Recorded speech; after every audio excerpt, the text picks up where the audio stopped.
stau și mă gândesc, Doamne, nu știu cum să-i mulțumesc. Cum să-i mulțumesc pentru tot ce a făcut, că a dat curaj să devin cine acum sunt. Că m-a întărit, fată, mergi înainte. O să ai parte și de fapte, nu doar de cuvinte. Orice ar fi, voi fi aici mereu. Știi bine, te poți baza, ai sprijinul meu. Mi-ai dat, Doamne, tot ce mai frumos nu se putea.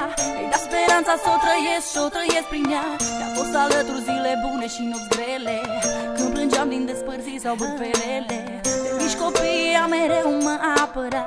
Acum că-i mare e ca și mama mea.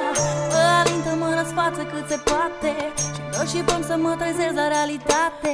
Cazi, te ridici, tot ce zici e răbdare. Plângi, te distrugi, vrei să fugi și te doare.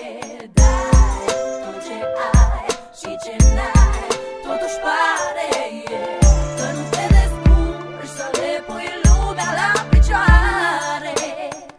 Acum văd, a venit și rândul meu să am grijă de ea așa cum m-a făcut ea mereu. Și nu pot, Doamne, mâinile îmi sting legate.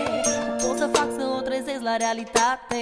Să pot să spun că viața nu e nedreaptă, să uite tot ce a fost, că-i fată deșteaptă, că merită tot ce e mai bun. Trecutul e trecut, viitorul contează acum. Dacă aș putea, i-aș da parte din mine.